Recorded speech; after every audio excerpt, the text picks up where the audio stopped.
Graça e paz, querido irmão, irmã, me chamo Fábio Martins e no vídeo de hoje nós estaremos falando de um assunto muito importante na área de cura e libertação. Mas antes de eu começar essa mensagem, eu peço a você que você se inscreva no canal, deixe o seu like e ative o sininho de notificação. Vamos para a nossa mensagem de hoje? A nossa mensagem da série especial de cura e libertação, nós estaremos falando um pouco sobre a bastardia.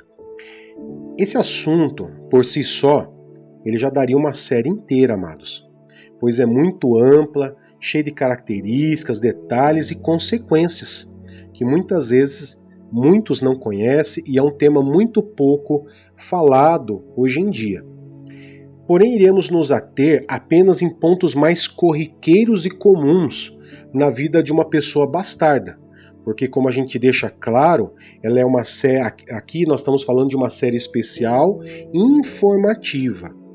Num curso, com certeza nós iremos falar de uma maneira bem detalhada, e bem clara. Eu espero poder ser o mais claro possível nesse assunto, mas eu deixo claro aqui que nós estaremos nos referindo hoje a uma condição espiritual e nós iremos estar falando de algumas consequências espirituais, visto que judicialmente não se tem relevância você ser bastardo ou não. Judicialmente isso não tem relevância. Tá bom? E daí ter como base o livro de Juízes, capítulo 11, contando um pouco da história de Jefté, a qual eu peço para que você em algum momento leia esse capítulo, para que você possa entender melhor o desenrolar da explicação sobre bastardia. Eu vou tentar ser o mais claro possível, porém, se houver dúvidas, você já sabe, você pode estar indo até o direct do Instagram, no @ministériozoicg, e fazendo a sua pergunta, ou deixando sua pergunta até mesmo nas mensagens do vídeo. Tá bom? Para começar, nós vamos falar um pouquinho sobre o que é a bastardia. Então, a bastardia, ela é muitas vezes uma forma depreciativa que alguns usam e até como um insulto. Mas, na verdade, o significado real da palavra bastardo ou bastardia é você ter nascido ou gerado, de uma união ilícita. Tá? Então, a união ilícita, o que é caracterizado uma união ilícita? É você não ter sido casado, você não ter tido uma união civil, ou não ter sido casado legalmente, conforme requisitos previstos em lei. Ok? Vamos deixar claro aqui também que união estável não caracteriza um estado civil. Estado civil muda o seu estado civil, no caso de solteiro para casado, tá? Então ele altera. A união estável ele não altera. Mesmo com o contrato de união estável, se você é solteiro, você vai continuar solteiro. Se você é viúvo, vai continuar viúvo. Não altera o estado civil, mesmo com o contrato de união estável. Tá bom? Sendo assim, o primeiro passo para reconhecer uma pessoa bastarda é ter nascido fora dessa união do matrimônio, mesmo com a união estável e mesmo morando junto.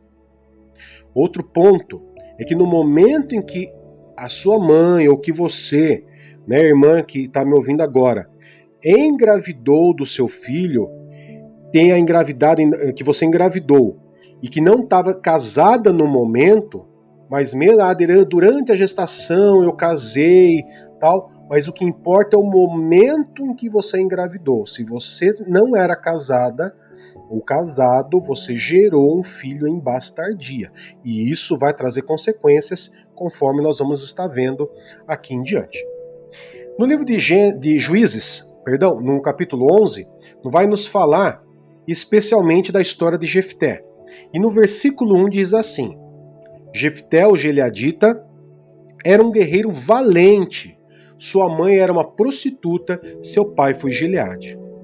Então, olha só, já nos trouxe no versículo 1 alguns detalhes, porque Jefté não era de uma relação lícita, era de uma relação ilícita, no caso aí de um adultério, e seu pai foi Gileade. Porém, a Bíblia fala que ele era um guerreiro valente. Então, o que não importa nesse momento é o quê?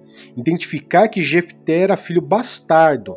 E nós iremos ver algumas consequências disso. No livro de Deuteronômios, capítulo 23, versículo 2, para nós podermos abrir um pouco mais a nossa amplitude de visão sobre esse assunto, vai dizer assim, que quem nasceu de união ilícita não poderá entrar na Assembleia do Senhor, como também os seus descendentes até a 10ª geração. Então vamos esmiuçar um pouquinho sobre esse assunto. A primeira consequência de um filho bastardo, meu irmão, minha irmã, ele não conseguir se firmar com Deus. Ele não consegue ver Deus como pai e ele não consegue ter uma relação real de pai criador e filho legítimo que ele é. E muitos também acabam tendo essa dificuldade com seu pai biológico e também com seu pai adotivo. E tudo isso a gente já sabe que porque não foi concebido no altar do matrimônio legalizado, né, tudo certinho. Por isso esse filho ele vai ter uma dificuldade de ser trazido, né? Esse filho vai ter uma dificuldade com relação a reconhecer o seu pai biológico, ao pai celestial, ao pai adotivo, até que ele seja trazido para dentro da legitimidade de uma união matrimonial. Ou, no caso, se ele for maior de idade, né, que ele estiver fazendo aí um trabalho de cura e libertação com alguém já preparado para isso, né, ele vai estar fazendo o reconhecimento, a renúncia, a confissão intercessória, para que ele venha a ser livre das consequências da bastardia. Essas características, e essa característica primeira que eu estou citando, ela é uma característica gritante na vida de um bastardo. Tá? No versículo 2 do Juízes capítulo 11, a mulher de Gileade também lhe deu filhos, que quando já estavam grandes expulsaram Jefté, dizendo: você não vai receber nenhuma herança da nossa família, pois é filho de outra mulher. Então, eu vou fazer uma pergunta, eu quero que você raciocine comigo aqui agora, nesse versículo. Gileade, ele teve outros filhos com a sua esposa. Porém, quando esses filhos nasceram, expulsaram Jefté. O ato de expulsar, a gente sabe que é uma rejeição. Houve uma rejeição por parte dos irmãos contra Jefté. Agora eu te pergunto, irmãos, onde estava Gileade e que tipo de relacionamento Gileade tinha com Jefté que não interferiu e deixou que os seus outros filhos expulsassem esse irmão? Então, é uma característica de que Jefté não tinha um bom relacionamento com Gileade. Você concorda comigo? E uma das consequências da bastardia, uma das consequências bem claras dentro desse quadro da bastardia, é a rejeição, como nós vimos. O bastardo ele vai se sentir sempre rejeitado, vai haver realmente uma rejeição, ou muitas vezes ele vai se sentir rejeitado em qualquer ambiente e por muitas pessoas, mesmo, meu amado irmão e irmã, que isso não seja verdade. Porque assim como o bastardo ele se sente, porque ele foi gerado dentro da bastardia, e é assim que ele se sente rejeitado em muitas situações e por muitas pessoas, e mesmo que isso não seja verdade. E olha só que interessante no versículo 3, diz assim, que então Jefté fugiu dos seus irmãos e se estabeleceu em Tobi. Ali um bando de vadios uniu-se a ele e o seguia. Vamos achar outras características já aí dentro desse versículo. E eu quero deixar algo claro assim, como o nosso canal é um canal cristão, eu quero aqui abrir um parênteses e salientar aqui como exemplo e alerta que quando um bastardo vai para a sua igreja, mesmo tendo todo o aparato espiritual, vinda dos pastores e da igreja em geral, essa pessoa gerada em bastardia, ela pode se sentir rejeitada em alguma situação, o que poderá desencadear uma outra consequência da bastardia. Olha só que interessante. Você tem a rejeição, que ela pode, em alguma situação, pode acontecer, e desencadeia uma outra consequência à rejeição, que é a segregação. Ou seja, a dissociação, o distanciamento, a perda do contato físico com outros indivíduos do grupo, ou no caso da igreja. Você vê aquela pessoa que ela sai de um grupo, vai para o outro, ou muitas vezes até sai de uma igreja, vai para o outro e fica assim, migrando, porque como ela se sente rejeitada, ela vai procurar, como diz ali no versículo 3, né? Ele foi morar em Tobi, Jefté, e ali um bando de vadios uniu-se a ele. Ou seja, Jefté ele começou a se unir a outros grupos. É a parte da segregação que a gente está citando aqui, né? E até deixando de alerta para alguns pastores, líderes, né? Que tem muitas vezes pessoas com essas características na sua igreja, ou no seu grupo, ou na sua célula. Tá bom? A quarta consequência que nós vemos é no versículo 3 mesmo, onde diz que ali um bando de vadios uniu-se a ele e o seguia. Isso caracteriza a consequência da rebeldia. O bastardo, por muitas vezes, amado irmão e irmã, será visto como uma pessoa rebelde. Não que ele seja mau, não que ele seja mal educado, não que ele seja ruim, ou coisa do tipo. Na verdade, amado irmão, amada irmã, por ele ter sido gerado fora do altar do matrimônio e abençoado por Deus, né, dentro desse altar do matrimônio, esse indivíduo bastardo ele tem dificuldade em receber ordem de autoridades, ordem dos pais ou do pai, tem dificuldade em lidar com professores, pastores, patrões, líderes num contexto geral. Então ele vai sofrer com isso e ele vai acabar se unindo, no entanto que você vê ali que um bando de vadios uniu-se a ele, né, e o seguia. Então, na verdade, ele não gostava de receber ordens, mas ele acabava sendo o líder de um grupo de vadios, né, no caso dali da história de Jefté. Tá bom? Então, o bastardo ele vai ter essa dificuldade de receber ordens de autoridades, porém ele vai ter facilidade em comandar. Tá bom? A quinta consequência que eu quero citar aqui é a esterilidade. E essa esterilidade que eu estou falando é num todo na vida do bastardo. Ele tem dificuldade em progredir, de prosperar, desenvolver, de se relacionar, né? Tudo que ele começa, ele não termina. Ele começa um curso e não termina, começa uma tarefa e não termina, não consegue dar continuidade. O bastardo, outra consequência da bastardia, ele é procrastinador em tudo, deixa tudo para a última hora. Então, se você tem uma dessas consequências, dá uma verificada, uma analisada, se você não tem caso de bastardia, ou se você não foi gerado em bastardia no caso, tá?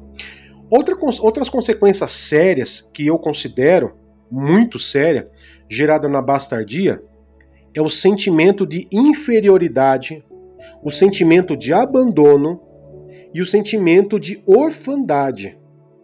O versículo 7 de Juízes, eu quero que você analise e medite, diz assim: Disse-lhes Jefté: Vocês não me odiavam e não me expulsaram da casa de meu pai? Por que me procuram agora quando já estão em dificuldade? Então, esse último sentimento, ele é um sentimento que para mim é um dos principais, porque o bastardo ele vai ter esses sentimentos de inferioridade, ele vai se sentir inferior a outras pessoas, ele vai ter um sentimento de abandono e também um sentimento de orfandade. E esse último sentimento, que é o sentimento de orfandade, mesmo o bastardo ele tendo um pai, morando dentro de uma casa, de um lar, no seio de um lar, né, onde tem o pai, tem uma mãe, ele sente-se sem proteção, tendo de lidar com a vida sem alguém que o ajude, o oriente, direcione. Então, na minha visão, é um dos piores sentimentos, visto que muitas vezes essa pessoa encontra-se no seio da família, tem tudo em comum, não lhe falta nada, porém tem essa consequência gerada, né, através da bastardia, a qual traz esses sentimentos que destrói, tá? Destrói a pessoa, traz esse sentimento ruim, gera ansiedade, gera depressão, síndrome de pânico e várias outras síndromes que estão interligadas espiritualmente com a bastardia. O bastardo, ele traz consigo também, amado irmão e minha irmã, uma consequência e na área espiritual, que na verdade nós chamamos de perseguição espiritual. Então o bastardo, ele vai ter algumas perseguições na área de na área de molestação. Então o bastardo, ele vai ter essa perseguição onde alguém vai estar querendo molestar ele em vários períodos da sua vida. Perseguição na área da pedofilia, promiscuidade sexual. Quando adulto, ele vai ter aí uma perseguição para cometer adultério, sofrer com adultérios do cônjuge e também desequilíbrio sexual num todo, ok? Então são perseguições características de quem é filho bastardo, sofre muito com isso. Então, se você está se analisando, ou tem filho, ou você é filho bastardo, analisa. E daqui a pouco nós vamos citar como que nós vamos resolver essa situação. Tá bom?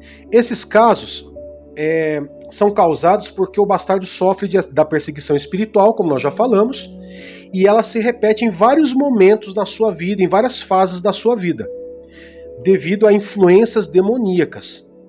E tudo isso gerado porque duas pessoas decidiram ou se aventuraram e decidiram fazer a vontade do seu corpo ao invés da vontade de Deus, de se unirem legalmente no altar do matrimônio. Olha para você ver como que é sério, né? Então, o bastardo, ele pode sofrer de todas as consequências que nós já citamos e também de outras.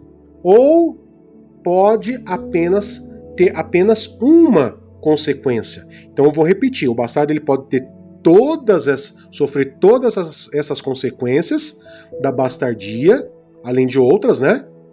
Assim como ele pode apenas sofrer de uma consequência delas. A bastardia, ela está relatada em Deuteronômio 23:2 como ela não afasta somente a pessoa de Deus, como nós citamos no início da mensagem, mas ela também afasta toda a sua descendência até a 10ª geração. Então, além de ela se afastar, o bastardo se afastar e ter dificuldade de relacionamento com Deus e ver Deus como Pai, ele também afasta toda a sua descendência até a 10ª gerações, como diz lá em Deuteronômio 23:2, que diz que quem nasceu da união ilícita não poderá entrar na Assembleia do Senhor, como também os seus descendentes até a 10ª geração. Bom, vimos algumas consequências, mas como que pode um bastardo se libertar e ter sua vida restaurada nessas áreas afetadas? Primeiro, então vamos para o primeiro passo. Levando-se em conta que a pessoa já tem aceitado Jesus como Senhor e Salvador de sua vida, já tem se batizado, está caminhando com Cristo, o primeiro passo é perdoar os pais e, se necessário, até reconciliar com eles. E eu quero lembrar você o seguinte: perdoar não é sentimento, é uma decisão. Por isso, decida perdoar e não espere sentir algo para você fazer liberar esse perdão sobre a vida dos seus pais. Tá bom? Marcos 11, 25 e 26 diz assim: e quando estiverem orando, se estiverem alguma coisa contra alguém, perdoem-no, para que também o Pai Celestial lhe perdoe os seus pecados. Mas se vocês não perdoarem, também o seu Pai que está no céu não perdoará os seus pecados. Então, perdoar não é um sentimento, é um ato, uma decisão sua e um ato de inteligência. Então, seja inteligente e perdoe. O segundo passo é se colocar de maneira intercessória, amado irmão, pedindo perdão, confessando o pecado dos seus pais por ter sido gerado no altar da bastardia.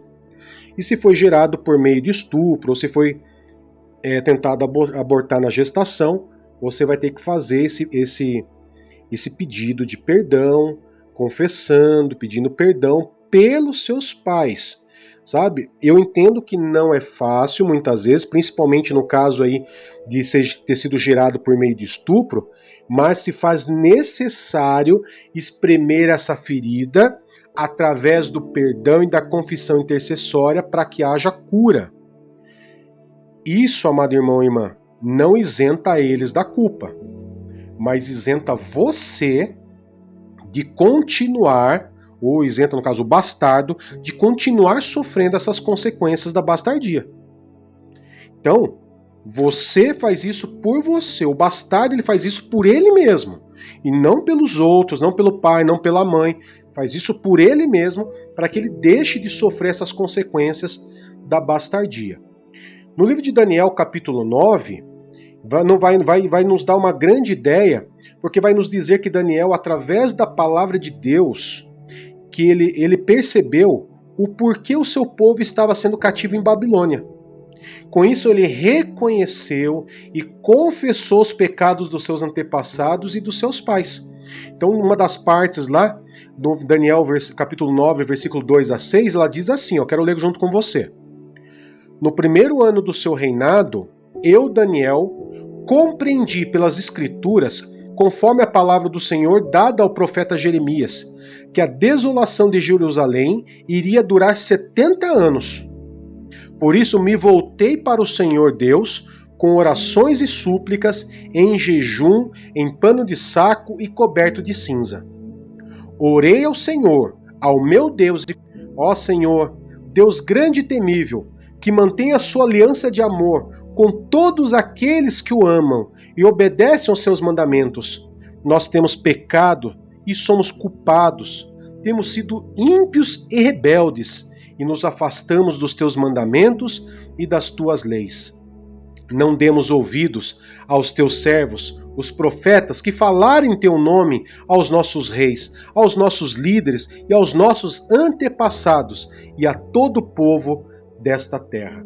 Então nós vemos aqui um caso de Daniel onde ele reconhece o erro do seu antepassado e por isso que o povo dele estava cativo em Babilônia e faz essa oração de confissão, se colocando intercessoriamente, se coloca intercessoriamente pelo povo, né? E pede perdão e reconhece os pecados a Deus. Por quê?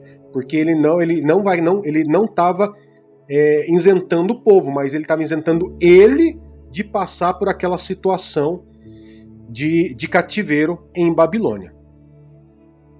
E após a confissão, amado irmão, guerreie, expulsando e repreendendo todos esses demônios em nome de Jesus, que possa ter entrado por meio da bastardia. E mande esses demônios para o lugar determinado por Jesus. Não mande para nenhum outro lugar. Ore falando, Senhor, eu te repreendo em nome de Jesus e vá para o lugar determinado por Jesus Cristo, em nome de Jesus. E em especial, amado irmão e irmã, repreenda, expulse todo espírito de morte que possa ter ganho legalidade em caso de tentativa de aborto, pensamento de aborto, ou se anteriormente já tenha cometido aborto, ou até que tenha tido dificuldade na hora do parto, ou agravamento na gestação, ou qualquer outra situação que tenha agravado a gestação, que tenha agravado, e isso tenha colaborado, né, para a dificuldade do nascimento desse filho bastardo. Faça essa confissão, esse reconhecimento e guerreie junto com uma outra pessoa preparada, uma pessoa madura o suficiente que entenda o que é a bastardia, o que você tem passado e que vem a ser, essa pessoa vem entender o que é a bastardia, porque o principal objetivo é libertar e curar a tua vida, tá? Conforme diz Tiago 5,16, que diz que, portanto, confesse os seus pecados uns aos outros e orem uns pelos outros para serem curados. A oração de um justo é poderosa e eficaz. Então, sempre vai estar procurando a ajuda de alguém maduro o suficiente na fé, um pastor ou alguém indicado pelo pastor, para você poder estar fazendo essa confissão e essa renúncia também. No caso dos pais que tiverem filhos bastardos, né, tiverem gerado filhos em bastardia, deve reconhecer o pecado, confessar, pedir perdão em forma de oração através de um irmão maduro, como nós acabamos de citar. Terá de fazer em forma de oração também, trazendo esse filho, ou esses filhos no caso, para dentro da aliança do matrimônio. Desde que você também, né, desde que esses pais eles estejam realmente casados, civilmente e legalmente. Repreenda todos os demônios que possam estar perseguindo ou que possa vir a perseguir, né, os seus filhos, ou que entraram através dessa consequência, né, da bastardia, e que ordene, em nome de Jesus, repreenda e ordene que sejam enviados para o lugar determinado por Jesus Cristo. Agora, tanto se você foi concebido em bastardia, ou se você estiver pedindo perdão e trazendo seu filho para dentro da aliança do matrimônio, você deve orar, removendo todo o sangue derramado no altar de Satanás. Porque quando você tem um filho gerado em bastardia, aquele sangue, ou seja, o sêmen do homem, que também é considerado um sangue chamado de sangue branco, ele é derramado no altar de Satanás. Ao invés de estar sendo gerado no altar do matrimônio abençoado por Deus, ele é gerado e derramado no altar de Satanás. Então você tem que remover ele em forma de oração, falando: eu removo o sangue, todo o sangue derramado através desse ato sexual, gerando meu filho em bastardia, e assim tirando toda a legalidade de Satanás e seus demônios de continuar atuando na sua vida ou na vida dos seus filhos. Então esse vale para os dois. Amém, queridos? Eu sei que o tema ele é complexo e estaremos à disposição para tirar toda e qualquer dúvida sobre esse tema. Como eu falei, só esse tema daria aí uma série inteira, tá? Mas se você preferir, você pode estar tirando suas dúvidas na mensagem dos vídeos ou pelo Instagram, @ministériozoecg, pelo direct do Instagram. Eu quero agradecer gentilmente por toda a sua atenção, de estar até aqui conosco, né, ouvindo essa mensagem, e que Deus lhe abençoe grandemente, e até a próxima mensagem, se Deus assim permitir.